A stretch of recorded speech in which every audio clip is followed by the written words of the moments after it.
If you often feel resentment, restless, fatigued, angry, and frustrated, there's a high chance that you're self sabotaging your life in one form or another. People pleaser sabotage their lives by putting other people first and neglecting your own needs, and that can lead to resentment, fatigue, anger, frustration, etc. Then you ruminate and put yourself through the same feelings over and over again. Or maybe you remain silent to avoid conflict or disapproval and later feel restless, frustrated, angry, etc. And it's because you feel unfulfilled again. These continuous patterns of behavior, trying to please others over your own emotional needs, leads to sabotaging your life in a myriad of ways. Good evening, everyone. I'm Richard Odell, and tonight I'm going to be explaining a little about how we can use archetypes as a self development tool with a razor like focus on people pleasing archetypes which inflict self sabotage. So, if I just bring up this presentation, what I want to be focusing on is these three key issues. What are archetypes? How undeveloped archetypes can be identified by a complex, and examples of people pleasing archetypes that sabotage your life. I hope you can see that all right. I've had to convert an Apple document into a Microsoft document, and they don't always transfer across properly. So hopefully the rest of this document will be fine. I've not checked it. So let's start off with what are archetypes? I want to briefly explain what archetypes are without going into too much depth. But if you do want to go deeper, then I've published a 5-part series that is published on the Mastermind Content YouTube channel, which is titled Transform Your Life and Fulfill Your Potential. The links are in the description below, and each video is around 10-15 minutes, something like that. But for now, all you really need to know about archetypes is that they are identifiable patterns of thoughts, behaviors, emotions, feelings, and desires and motivations.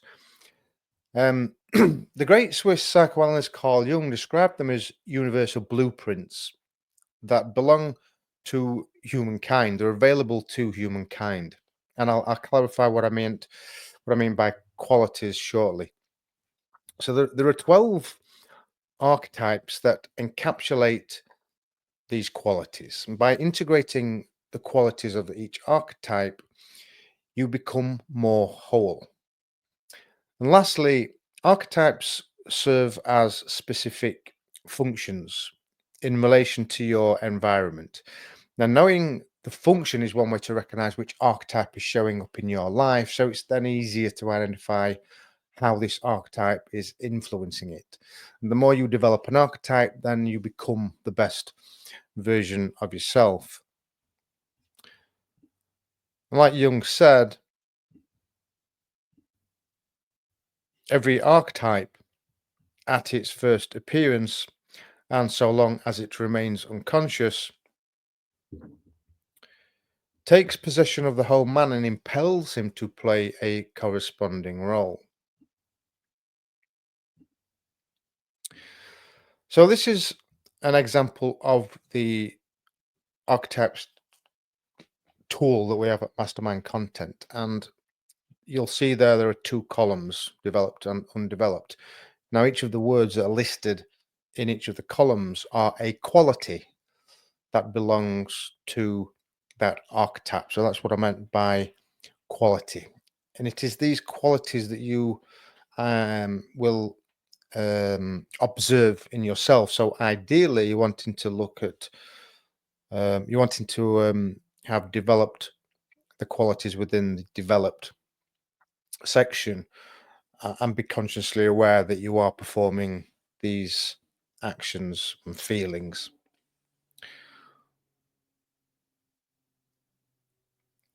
The reasons why I compiled the archetypes model this way is because Jung noted that archetypes emerge as childish behaviors. So, when an archetype is undeveloped, you will have temper tantrums and irrational behaviors or emotional outbursts that are disproportionate to the situation. So, these are behaviors that psychology typically finds in people with a complex or a neurosis. This indicates that the archetype has not been fully integrated or even partially integrated into conscious awareness because it's been repressed, so it stays in the unconscious. Unconscious content means that part of your personality has not matured or it's not been given the opportunity to develop, to express itself. And this is why we then have irrational behaviors or emotional outbursts, why we kick off when the internet goes down, or we um, we take our frustration out on our partner even though it's not their fault. So the more archetypal qualities you integrate into conscious personality, the ego, the more whole and able you become, the more able you are to deal with situations you are encountering in your life. But when these archetypes are underdeveloped, then the personality can be considered fragmented, whereby you're more emotional, you're not able to control your emotions, and your life's a bit more chaotic than it would be otherwise. So it's important to understand that these repressed parts of the personality are not given expression. They're not allowed, they're not able to develop psychological maturity or emotional intelligence. So, what causes depression? Repression, rather. And it's often so. These examples here, it's often in childhood, but these examples here are more related to how we develop people pleasing tendencies. So, for example, when a child is constantly criticized, they may repress these feelings because they're associated with feeling bad or feeling like a failure. And we can suppress anger, frustration, disappointment, and inadequacy. Now, when this happens, we adopt learned behaviors that make us to appear good or worthy or competent. Behaviors that our parents or teachers validate us for, that accept. Now, these behaviors are often noted in people pleasers as adults, but in a maladaptive way.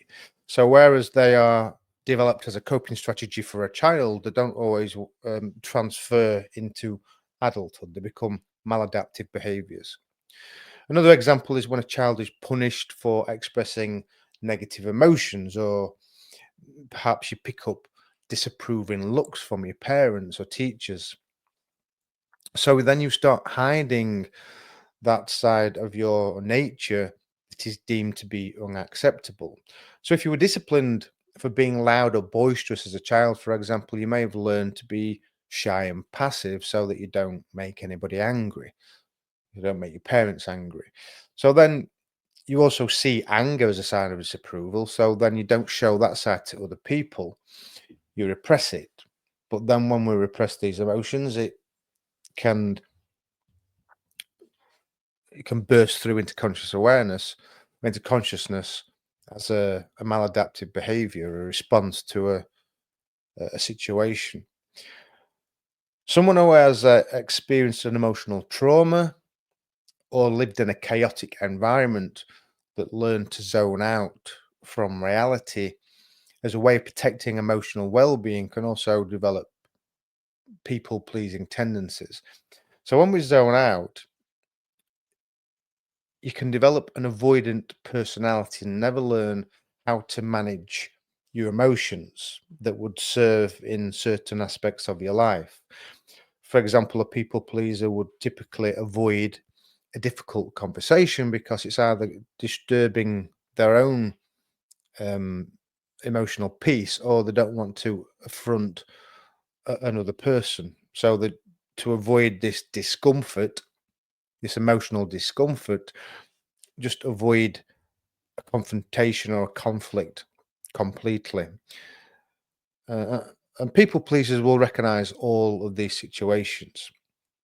The problem is that when we do avoid our emotions, things can get worse.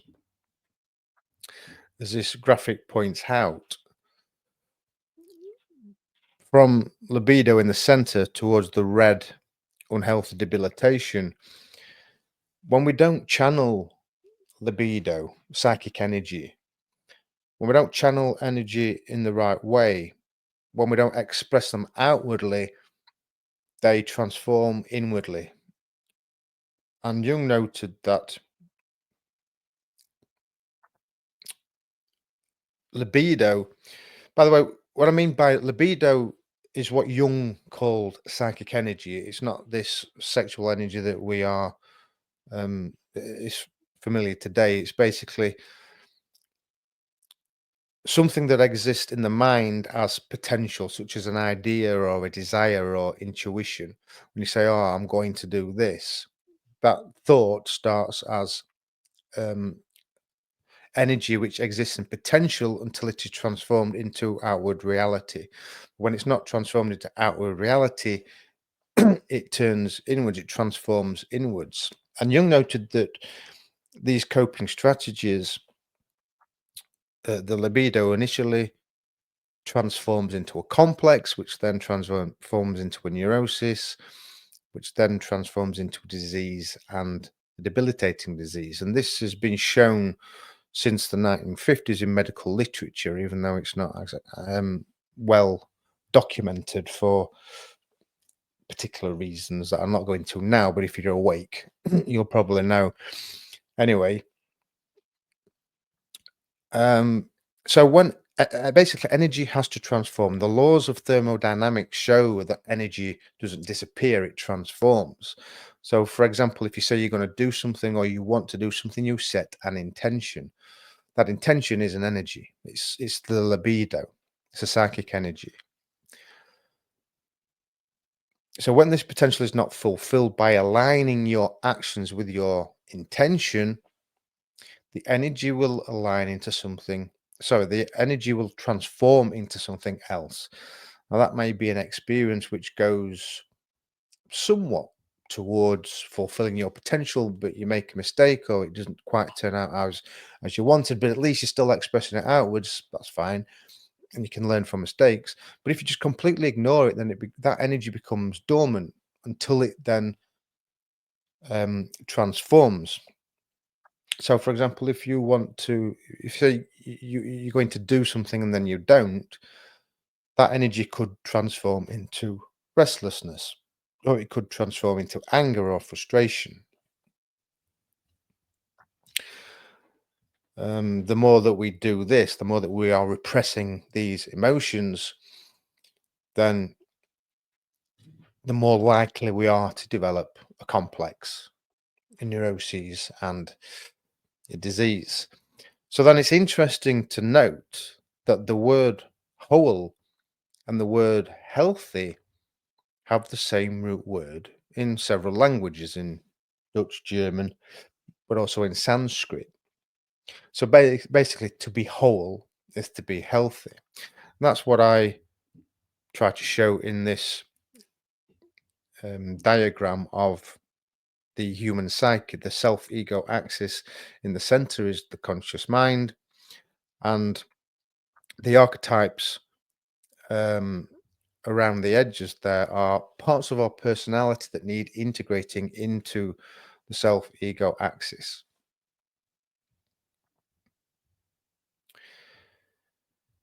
So you could say that the self ego axis is the the center of the conscious personality.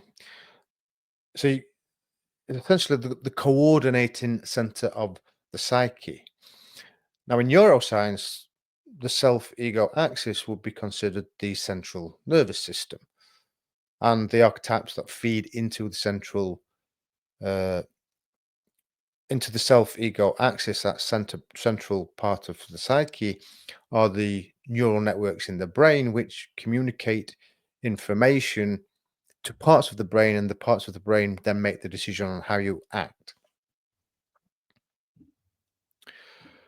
So, archetypes are neural networks, or at least you can think of archetypes as neural networks. The information stored as memory is what prompts you to respond to any given situation, and how you respond can be associated with archetypes. How we respond to a certain situation, the information is taken from the environment, processed in the brain, and it's the brain, the information in the brain stored as memory, that determines how you're going to act, how you're going to respond. So, what are neural networks? Well, they're groups of neurons that communicate with each other by passing information through connected synapses. Essentially, neural networks and archetypes are both learned behaviors that are stored as memory. The information they process is responsible for learned patterns of thoughts, actions, emotions, feelings, desires, attitudes, and motivations. The information stored is the brain's way of adapting to our environment, of adapting to the situations that we encounter. So, information communicated via neural networks can be thought of as the qualities that I showed you in the um, archetypes tool. So, you remember, they are pieces of information that emerge as thoughts, emotions, behaviors, feelings, attitudes, and behaviors. And these are the foundation of who we are. Memories determine how we think, how we feel, how we behave. And the more frequently a neural network is used, then the more ingrained that habit becomes. Therefore, acquiring information that prompts a new way of being is akin to integrating the qualities of the archetypes into the conscious personality, the self ego axis. When you develop your personality, you're better equipped to manage life more easily. And if you're a people pleaser, then you just treat yourself better, which gives you a richer quality of life and stimulates your emotional well being. So, people pleasers basically need to recognize that their emotional needs are not being met. And to ensure that they are met, you have to learn how to set boundaries, determine what those boundaries are, when to say yes, when to say no. You basically learn when to give up your time, energy, and resources to offer it to other people, and when to keep it for yourself. So we have to learn the most appropriate actions for any given situation, and that requires information, the right quality, the right archetypal quality being made available to conscious awareness, which which is possible when we integrate that quality that we recognize, that archetype in ourselves is needed. So what we learn is normally determined by the experiences we have in life, and the experiences we have in life determine how we think, feel, and act. Who we are is determined by learned behavior stored as memory. And this is summed up by the neuroscientist Joseph Ledoux. I hope I pronounced his name correctly. Apologies if I haven't. Um, The neuroscientist Joseph Ledoux, in his book The Synaptic Self, and Ledoux writes,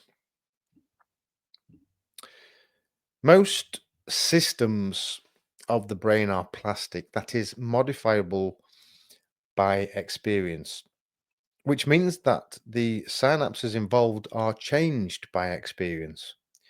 Learning and its synaptic result, memory, play major roles in gluing a coherent personality together as one goes through life. As the novelist Salman Rushdie said, life teaches us who we are. So then it's interesting to note that word information, in formation. It implies that we are in a state of becoming. We are being formed by the experiences we have in the external world. And our experiences inform the central nervous system. The five senses take in information, which is then decoded, processed, and stored as memory. Memories are retrieved and communicated through neural networks, which then prompts a thought, an action, an emotion, an attitude, a desire, a feeling, etc. And it's these thoughts, actions, and emotions are how we experience reality, which means that we create our experience of reality based on memories stored from the past. Okay?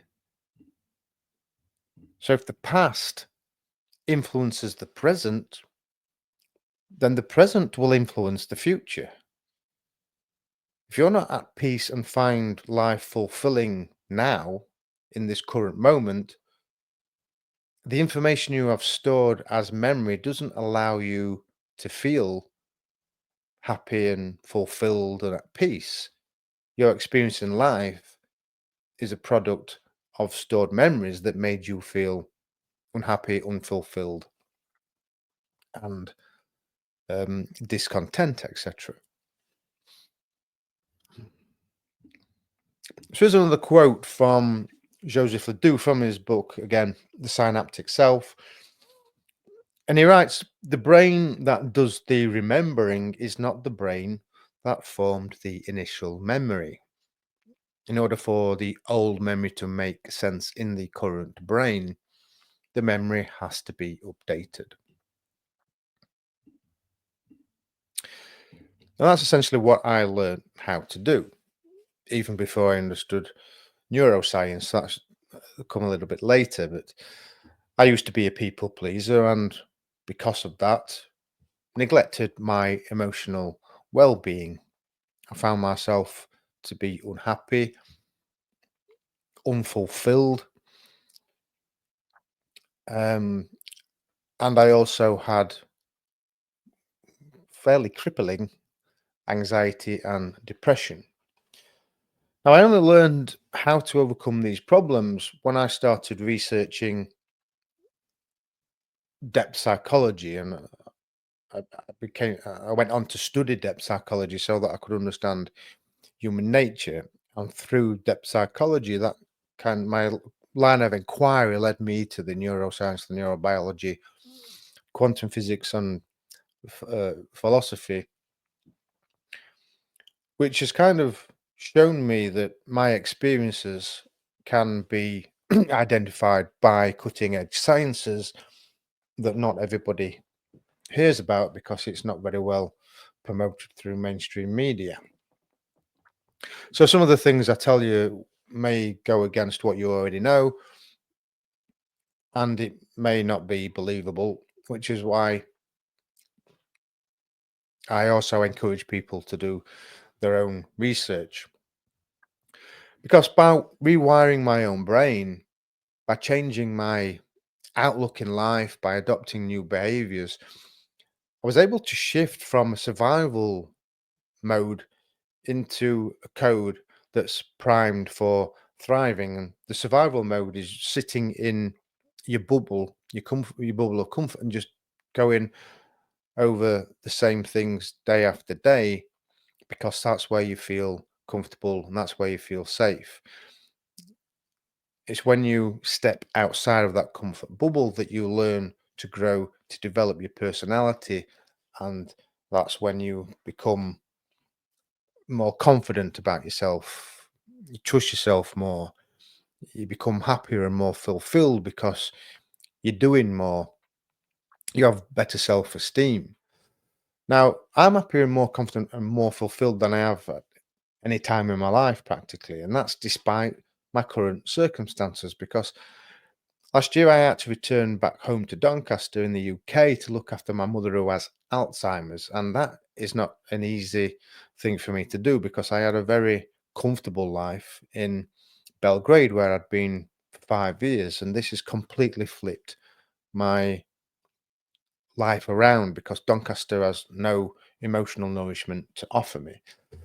And if I had not invested in myself and my own personal development, there's no way I would be able to deal with this situation. So I do think it's worth sharing. So that's partly what this presentation is. So I want to help to show you how to move from surviving to thriving as well, because what I learned was that when you don't have certain qualities integrated into your conscious personality, the archetypal qualities I mentioned before, you can't align your behaviors with your intentions because you don't know how to. You don't have the right information. So you need to learn which qualities to adopt in the right moments and add new information to your network so that you can learn behaviors that are appropriate for the situation. And this is what the archetypes tool shows us. So shall we go and meet the archetypes?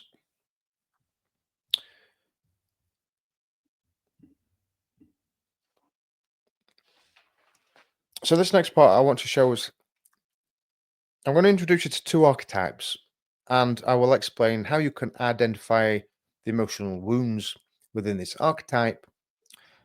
Um, I'll explain something about the patterns that appear in these archetypes and the reasons why.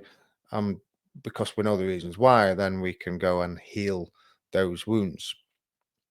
So the first one is the caretaker, which we met earlier.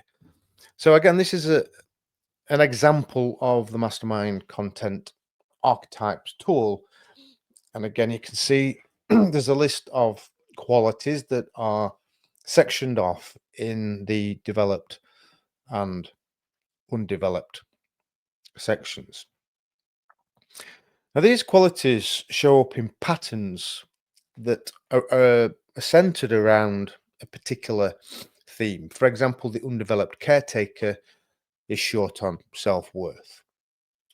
So, this can then prompt behaviors that result in a lack of self neglect, a lack of self care, and a lack of self respect, limiting beliefs that you are not worthy of care, love, and attention. So, you'll also find certain behaviors when this archetype is influencing your life, such as binge eating. I think I put there you abuse food, but binge eating and anorexia are examples of this. You'll also have outbursts of anger, excuse me, um, codependency. What else have I got on there? A negative outlook on life in general. You chronic complainer, the glass is always half empty type of people. You probably know some of these people yourself as well. You'll also go fishing for sympathy, which may evolve to hypochondria. And you can see both of those qualities that I call them listed on there. So let's have a look at this archetype a bit deeper. So when this archetype is developed,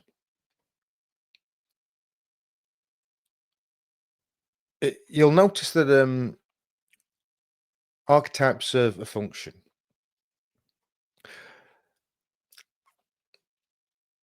When this archetype is developed, then you will still perform favors for other people, but only when you're able to. And I'll explain that in more detail in a little bit because it's important for anybody working with an archetypes tool to understand that each archetype does serve a particular function. So sometimes you may just want to call upon it when you're in a particular situation that you may feel some resistance to. So, as the name suggests, the caretaker is responsible for taking care of things that you need to get done. In other words, this archetype is responsible for focusing on your priorities. Its role is to build new habits, to learn new behaviors that serve your best interests. So, you'll often feel quite a lot of resistance to this archetype when, or rather within this archetype, when you need to do something different that you're not programmed to do, that you don't have the memory for. Because changing new habits is one of the hardest things to do. When you're adopting new ways of being, there's always a resistance because the information that you need is not stored in your central nervous system. So the limbic system, the amygdala particularly, thinks, okay, this could be a threat. We don't know what's happening here. Red alert, red alert. Let's back off and find our place of comfort. It takes you back to the comfort zone. So the caretaker helps you to step out of your comfort zone and perform new tasks or new ways of being that help you to strengthen, to set off a synapse and then create um, more synapses that go to other areas of the brain.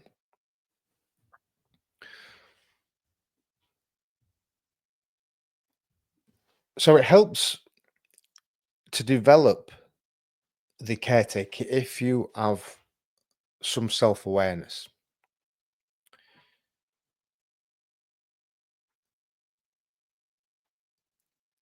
When you understand what you need to do, then you're more inclined to do it. Now that is not always the case, of course, but sometimes when you recognize that your current habits are not serving your best interests or the best interests of other people and essentially sabotaging happiness or a closer connection with somebody, then you're more inclined to um, adopt new behaviors or new attitudes or whatever it may be that you need to adopt to integrate that part of your personality to manage that part of your life better. Now, this can be tough for people pleasers because your learned behavior, your memory is to prioritize others over yourself. And f- for your own protection, to protect your own health, for example, you're probably going to need to learn behaviors that are geared more towards yourself, which you may perceive to be selfish, or rather, what will happen is that you think other people will perceive you to be unselfish. That's not exactly the case. Sometimes you need to be selfish to be sensible. So, for example, when you know you have a responsibility to fulfill, stick to it, even when somebody else asks you to do something for them. Now, the way I did this was to ask a question. Do I have the time, energy, or resources to do something for others? Or is it more important that I use my own time, energy, and resources to fulfill my priority? Because sometimes you may be responsible for somebody else that becomes a priority, such as a child or, in my case, a parent, and they will then trump your priority. But when it's an acquaintance or a friend or even a partner who is capable of doing something for themselves and you're saying, oh look, I don't have time just right now, um this is when you then have to start protecting your own emotional well-being, protecting your energy, protecting your time, protecting your resources. And in general, sticking to the principle of do I have the time, energy, and resources helps you to make a decision as to whether you can help somebody else or whether you can't. Because if you can't, but you do it anyway, then you're neglecting your needs. You're people pleasing because you don't want the other person to think you're unkind or unselfish. Sorry, unkind or selfish or incompetent.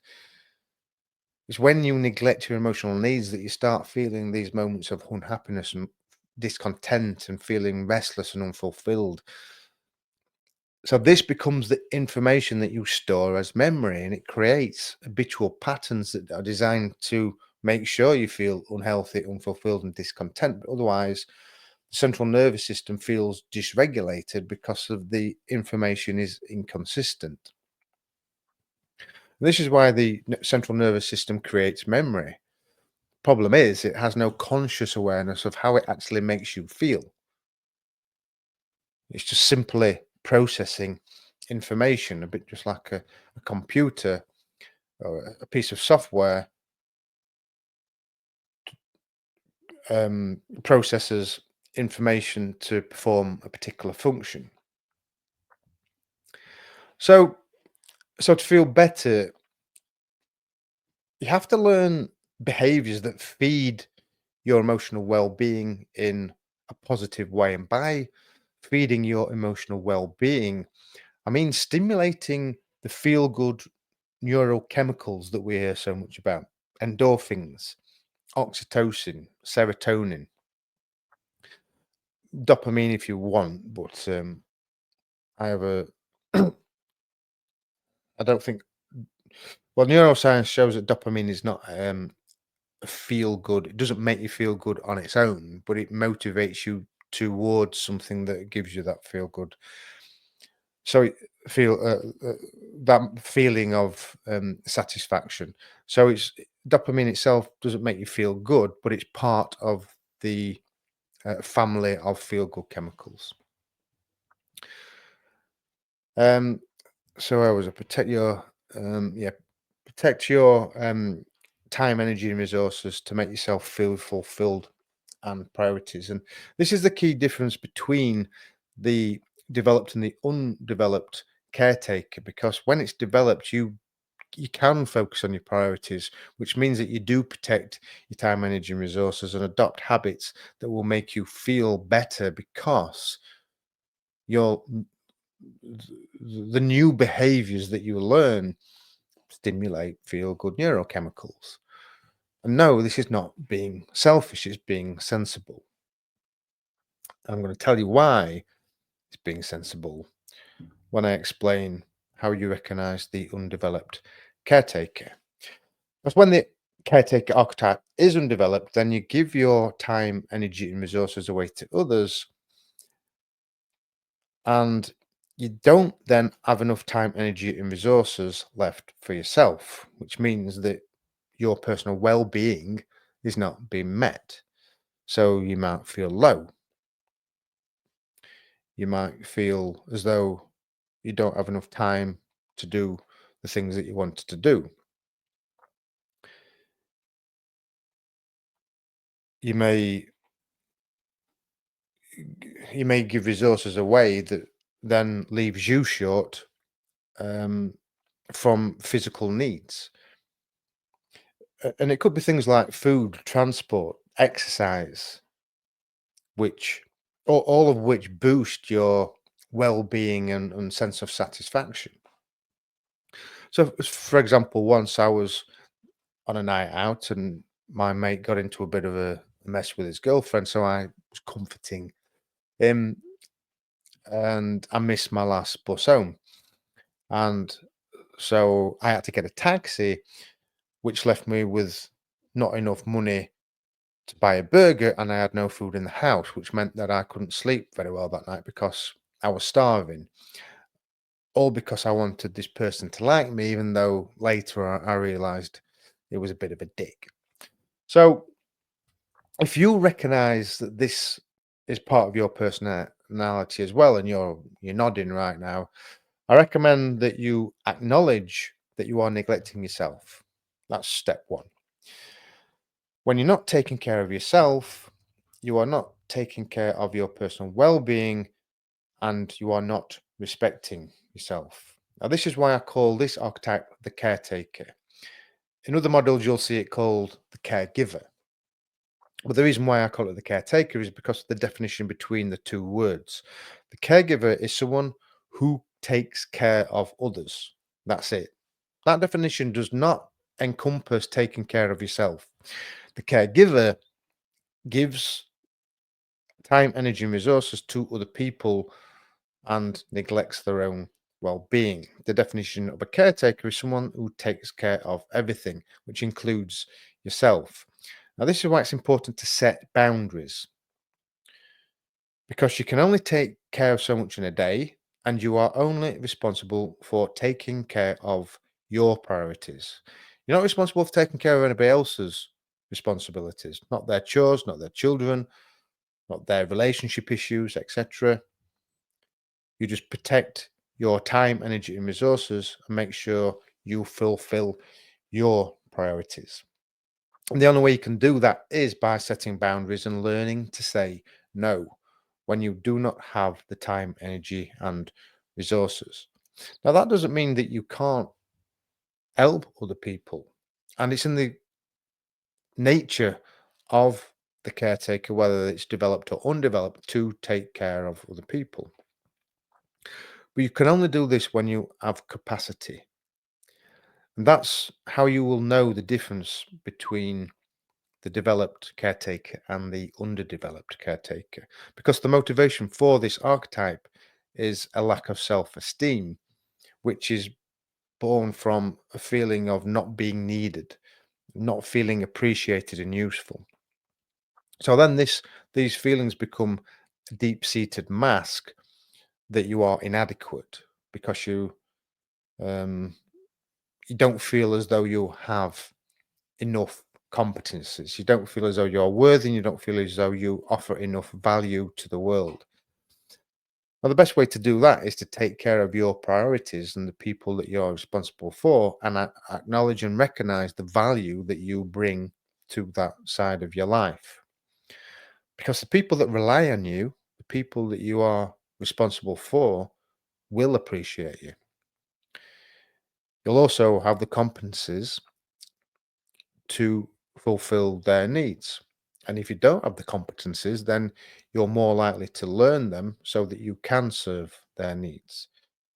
The problem is, if you're giving all your energy away to other people, you don't have enough in reserve for the people who you have a priority for, including yourself. And this archetype, the caretaker, tends to suffer from burnout, which means that you're going to be ill and you can't take care of somebody if you're ill. So, giving your time, energy, and resources away to others is a sign that the caretaker is undeveloped. And in doing so, you're more likely to suffer from illness, which is quite obvious because when you give all your energy away, then you drain your energy and you can't take care of your responsibilities.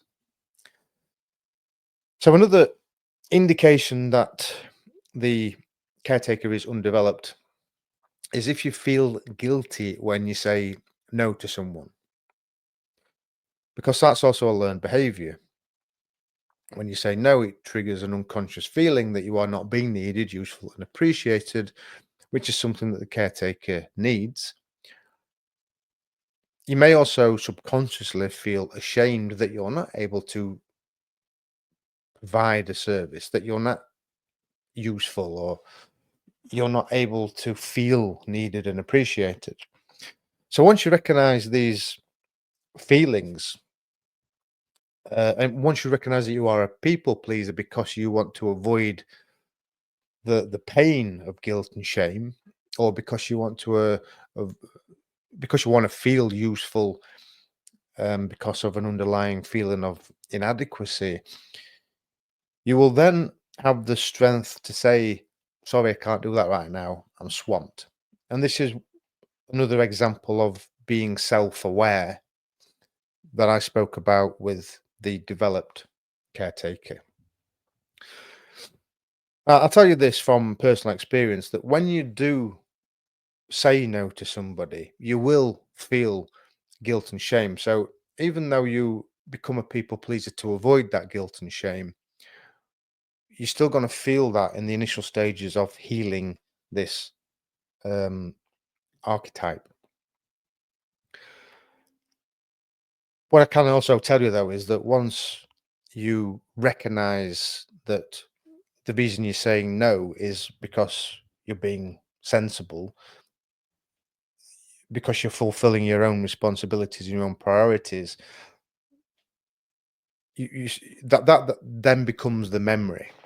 The memory overpowers, it overrides those feelings of guilt and shame, and it's replaced with feelings of pride. So you basically need to adopt new habits to change the information within the neural networks. And for the caretaker, starts off by saying, no, sorry, I can't do that because I've got these other things to do.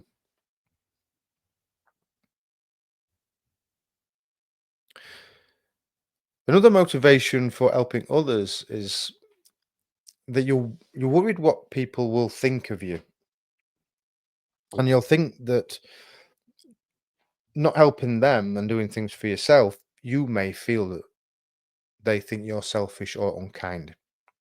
Now, this can happen subconsciously or consciously. Now, for me, I remember thinking things like, "Oh, they'll think I'm selfish or if I don't help them," and those thoughts were consciously popping into my head. I was aware of it, and that's what prompted me to go and do something for somebody else. But I can't say that that's going to be the same for everybody. You may just feel as though you're obliged to do something for somebody else, and you may not have those thoughts that, "Oh, I'm doing this because I don't want them to think ill of me." Another potential cause is that you feel incompetent, so that you do things for the people to feel useful. And this is often the case when your parents were overpowering, so overbearing, when they did everything for you and you never learned how to develop competencies. So if your mother always dressed you and you don't know how to do a tie, or if they if you move out of home and you've got no clue how to do the cooking and the cleaning, you start doubting yourself and you start, well, those feelings of lack of self-esteem start coming to the surface, and then you're consciously aware of that. I am no use. I'm useless. I'm incompetent. They start becoming, like I said, as an adult, maladaptive behaviors because they're becoming more apparent, even though it's actually a subconscious memory. Or perhaps even your parents were control freaks and everything had to be done their way, which meant that you were always falling short of expectations, which becomes a memory of being incompetent. So, as an adult, you want to make amends by proving to other people that you are competent by doing things for them. So, this archetype does have thoughts and feelings that gives you a poor self-image, and you will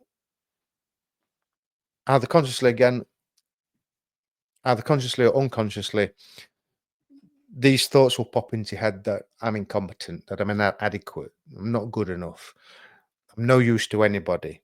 You may even say these things out loud. And it's those memories that then drive you to do things for other people to prove that you are useful, needed, and they give you this desire to um, perform things for other people because you don't want them to think that you are incompetent and useless. I mean, it can kind of get complicated because you'll start questioning your capabilities despite years of proof. And my experience kind of goes against what some of the neuroscience says. So, for example, in the height of my anxiety,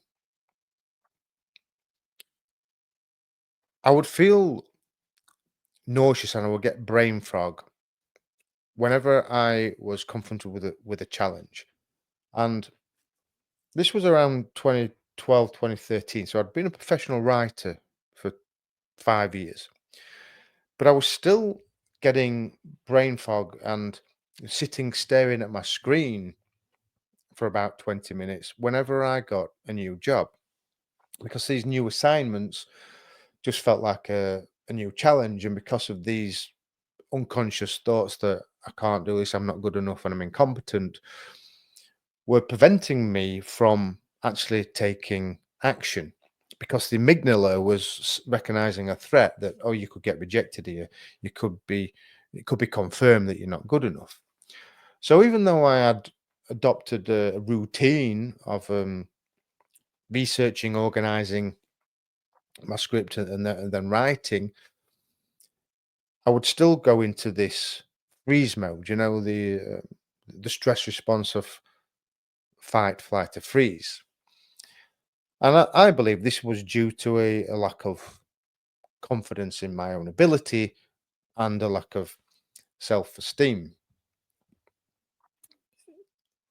So, like I said, my experience kind of goes against the neuroscience in that we change our memories through learned behaviors. Because you would think after 5 years of doing the same processes, then you would upgrade that memory. But obviously, in my experience, it seems obvious to me that there's underlying issues that are stored in the subconscious that we're not consciously aware of. And they're still driving the motivations, the attitudes, the desires, the behaviors. So it's recognizing the subconscious programs, recognizing that the memories that prevent you from moving forward, or when you feel resistance, that's what you need to understand before you can develop that repressed emotion. So you have to understand the underlying wound before you can heal the wound. And that's what depth psychology observes within an archetypal model. So, for example, you may develop competencies in several areas of your life, but if your nervous system is still running the program, I am useless and no use to anybody, you're going to continue to uh, express people pleasing tendencies until you realize that the memory that's stored in the past is not true in the present day. Remember before I said that if your current experience of life is determined by your past memories, then unless you change those memories, you're going to experience the same problems in the future. I mean, another good example is my stepmother, who's now 77, and she's a great cook. Seriously, she's a great cook, but she still gets anxious when she's cooking a meal for anybody, even if it's just me. Now, the reason for that is because she has low self-esteem, which causes her to feel anxious in case I don't enjoy the meal. So for her, somebody not enjoying the meal is her unconscious sense of being useless. So the external world might apply the pressure of the challenge, but it's your wounded inner world that invites you how to cope with the challenge. And studies show that people pleasers who identify with the caretaker archetype usually develop an ambivalent relationship with the father or male authority figure because they either didn't teach you the competencies or they gave you looks of disapproval when you did things wrong. So you didn't learn to overcome those challenges. Um, Caretaker can also come, or rather, caretaking can be repressed if you didn't get acknowledged when you did something well. From you didn't get acknowledged by your father, so we adopt these maternal attitudes and become the all giving, all loving, all nurturing people pleaser to try and please our father and to get the attention and the acknowledgement that we crave from him as a child. So yeah, this archetype, the undeveloped caretaker, is often caused by being dismissed or ignored by your father, even though they may be around the house, they may not be emotionally available. So then you feel unworthy. You feel as though you're not worth their attention. You're not worth their love. So then you go seeking that validation from other people to demonstrate that you are worthy of attention because you are useful and needed. So can you see the correlation there between um, needing to feel useful because you feel unworthy? Let's have a look at the other um, people pleasing archetype. Um, because I wanted to, the reason why I want to do the presentation on the archetypes around people pleasing is because most people pleasers, I believe, will recognize both these archetypes, even though a behavioral psychologist will say, oh, you're a people pleaser, which may be true. But the reason why I believe depth psychology is a superior method than CBT is because it shows you the cause of why you're a people pleaser, which is important because that will determine the method of the solution of healing. So, whereas the caretaker wants to feel useful, needed, and appreciated, the everyman wants to feel a sense of belonging. So, the caretaker performs tasks for other people to fulfill their motivation, whereas the everyman goes to places and does things with their friends because you want them to like you. You want to feel as though you fit in with that group. You want a sense of belonging. So you go to places that other people want to go, even though you don't like them, because you crave that need to fit. Sorry, to fit in and avoid feelings of loneliness and abandonment and rejection. Now the problem is you start feeling lonely even when you are in the company of others because you're not getting the respect that you deserve. And that's because you're not connecting with the people that you are spending time with.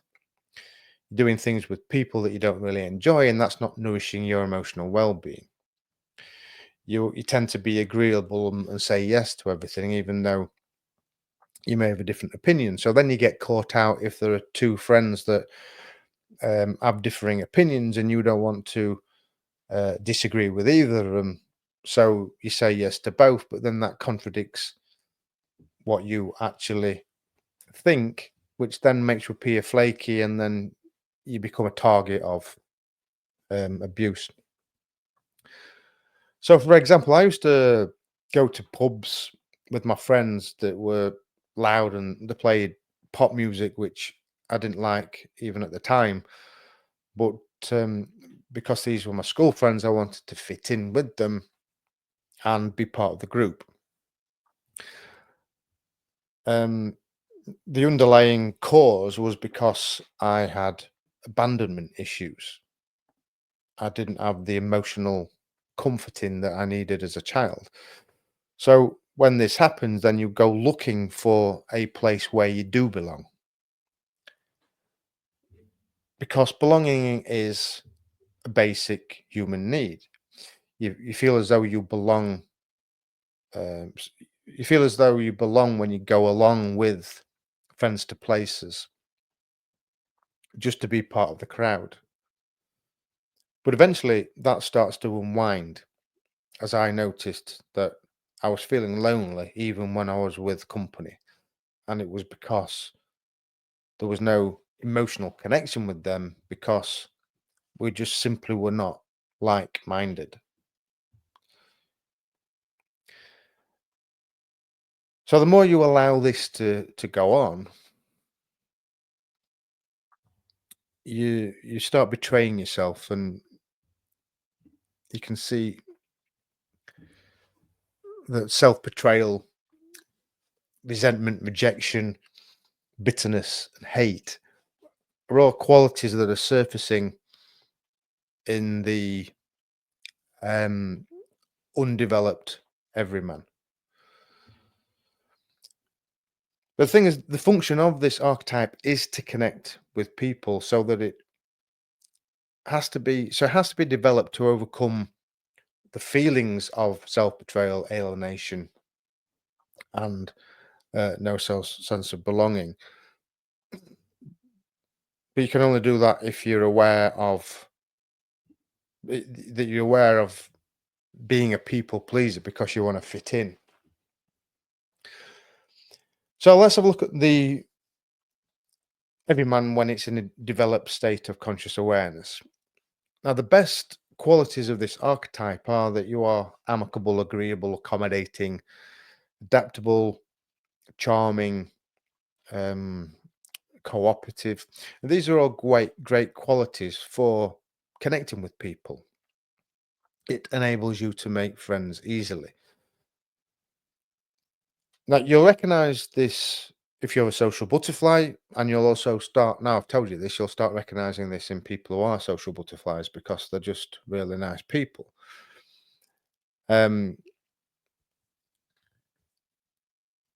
Now, the benefit of this everyman archetype is that it can broaden your personality in some ways, because it shapes your perception, attitudes, and personality in relatable ways, because you're getting a lot of information from other people, and you're learning how to communicate positively. So you become very relatable. You become that Mr. Nice Guy, or the girl next door. People feel drawn towards you. You become quite magnetic. The problem is, the downside of this archetype is that because you're a social butterfly and you want everyone to like you, the everyman wants everyone to like them. You spread yourself too widely, and you're not able then to develop meaningful relationships. You can only do that when you hang out with like-minded people and have conversations that are meaningful and that you relate to and that you connect with. So I've got the tickle back in my throat. The relationships you have as a social butterfly are superficial, and possibly even the relationships that you have with your friends are superficial, because they don't always share your opinion or your interests. You're just pretending that you like the things that they like to fit in. So you may also have been emotionally and physically abandoned in childhood, which means that you were made to feel worthless and insignificant, and it's those feelings that give you um the need to fit in with a particular group. Feeling worthless and insignificant will also give you an ambitious drive to succeed, because you value status over emotional substance, over a personality. You think more people are going to like you because you're successful and you've got money, rather than the type of person that you are. So even though the everyman is a great archetype to have in your personality locker, there's only so far that it can take you.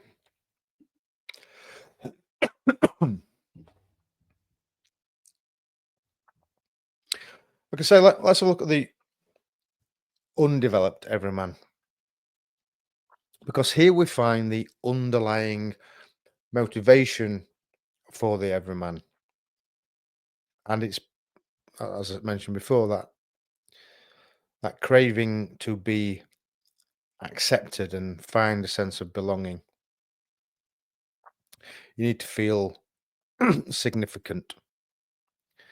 You want to be acknowledged and loved. As I mentioned, like belonging and love are basic human needs. So you learn to become a people pleaser because you want to be liked, essentially. You want to be loved. You want to be noticed and you want to be accepted.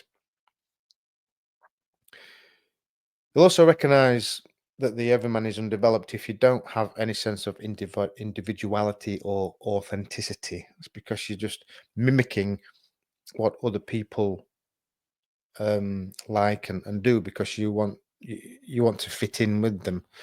You think by being like them, they are going to like you. The issue with this is that the older you get, you don't really know who you are.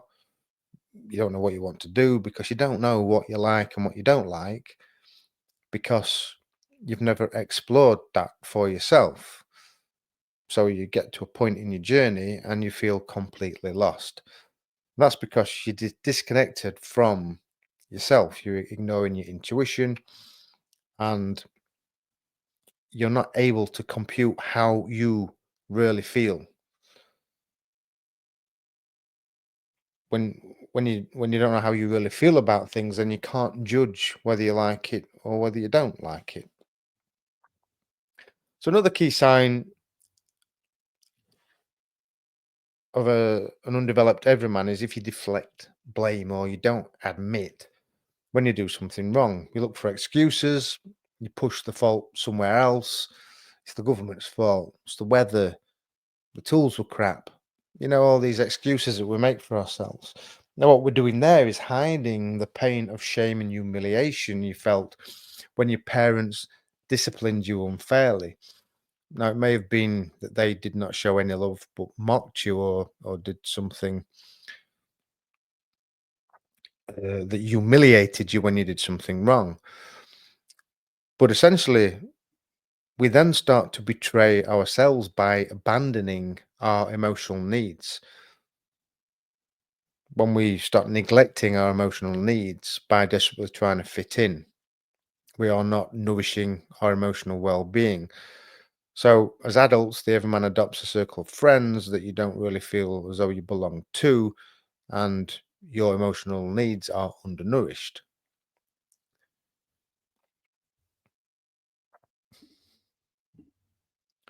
So, what are the development goals for the everyman? Well, first of all, you need to accept who you are, your strengths, your weaknesses, and your mistakes. And by the way, you shouldn't be ashamed or humiliated by making a mistake because mistakes are a learning curve. They're a fact of life. If we don't make mistakes, then we don't know how to do things the right way. We don't know how to do things the right way by learning how to do things the wrong way. Also, you can appreciate your your uniqueness. You're not going to heal a wound until you accept yourself for who you are, warts and all.